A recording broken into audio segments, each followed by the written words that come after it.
UDF വാഗ്ദാനം ചെയ്ത ഈ അസോസിയേറ്റ് അംഗത്വത്തിന് അപ്പുറം PV അൻവറിന്റെ ഇപ്പോഴത്തെ ഉടക്കിന് പിന്നിലെ യഥാർത്ഥ കാരണം മറ്റൊന്നാണ്. അടുത്ത നിയമസഭാ തെരഞ്ഞെടുപ്പിൽ സീറ്റും തന്റെ പാർട്ടിയുടെ പേരിൽ മന്ത്രിസ്ഥാനവും കിട്ടില്ലെന്ന തോന്നലാണ് അൻവറിന്റെ അലമ്പിന് പിന്നിലെ യഥാർത്ഥ കാരണമെന്നാണ് സൂചന.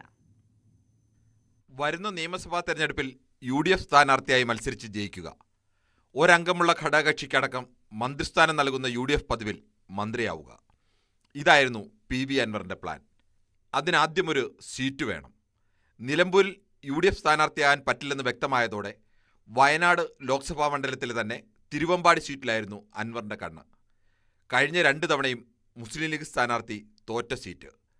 ലീഗുമായുള്ള അടുപ്പവും ഇതുകൂടി മുന്നിൽ കണ്ടായിരുന്നു. മുസ്ലിം ക്രിസ്ത്യൻ സ്ഥാനാർത്ഥിക്ക് ഒരേപോലെ സാധ്യതയുള്ള മണ്ഡലം.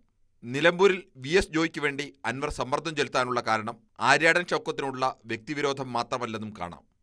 നിലമ്പൂരിൽ ക്രൈസ്തവ വിഭാഗത്തിൽ ജോയി വന്നാൽ തിരുവമ്പാടിയിൽ അൻവറിന് മത്സരിക്കാം. ജോയിയെ നിലമ്പൂരിൽ ജയിപ്പിച്ച ക്രെഡിറ്റിൽ സഭയുടെ പിന്തുണയും ഉറപ്പാക്കാം. താമരശ്ശേരി രൂപതാ ബിഷപ്പ് റെമിജിയോസ് ഇഞ്ചിനാനിയലുമായും അൻവർ സൗഹൃദം ശക്തമാക്കിയിരുന്നു. ഈ വഴികളെല്ലാം അടയ്ക്കുന്നതായിരുന്നു ആര്യാടൻ ഷൗക്കത്തിന്റെ സ്ഥാനാർത്ഥിത്വം. മലയോര കർഷക പ്രശ്നങ്ങൾ കത്തിനിൽക്കുന്ന സാഹചര്യത്തിൽ ക്രിസ്ത്യൻ വിഭാഗത്തിന് ഈ മേഖലയിൽ ഒരു സീറ്റെങ്കിലും UDFന് നീക്കിവെക്കേണ്ടി വരും.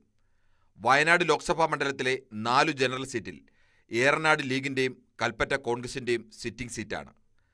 കൽപ്പറ്റയിൽ T സിദ്ദിഖ് തുടരും. നിലമ്പൂരിൽ ജയിച്ചാൽ ഷൗക്കത്തും. മൂന്നാമതൊരു മുസ്ലിം സ്ഥാനാർത്ഥി പ്രയാസമാകും. UDFന്റെ ഭാഗമായി നിലമ്പൂരിൽ ജോയിയെ ജയിപ്പിച്ച ശേഷം സീറ്റ് ചോദിക്കുക എന്നതായിരുന്നു അൻവറിന്റെ തന്ത്രം. അൻവറിന്റെ ഉള്ളിലിരിപ്പ് നന്നായി അറിയാമെങ്കിലും കോൺഗ്രസിന്റെ നേതാക്കളാരും സീറ്റിൽ ഒരു ഉറപ്പ് നൽകിയില്ല. ഇനി UDFനെ വെല്ലുവിളിച്ച നിലമ്പൂരിൽ ഒറ്റയ്ക്ക് മത്സരിച്ചാൽ ജയിക്കാനും കഴിയില്ല. ആര്യാടൻ ഷൗക്കത്ത് ജയിച്ചാലും ഇടതുമുന്നണി സ്ഥാനാർത്ഥി ജയിച്ചാലും ആത്യന്തികമായി തോൽക്കുന്നത് അൻവറാകും. ഇതെല്ലാം ചേർന്നതോടെയാണ് അൻവർ പിടിവിട്ട പ്രതികരണങ്ങൾ തുടർച്ചയായി നടത്തുന്നതെന്നാണ് സൂചന. Political desk, news 18. നിലമ്പൂർ ഉപതെരഞ്ഞെടുപ്പിൽ BDJS മത്സരിക്കും.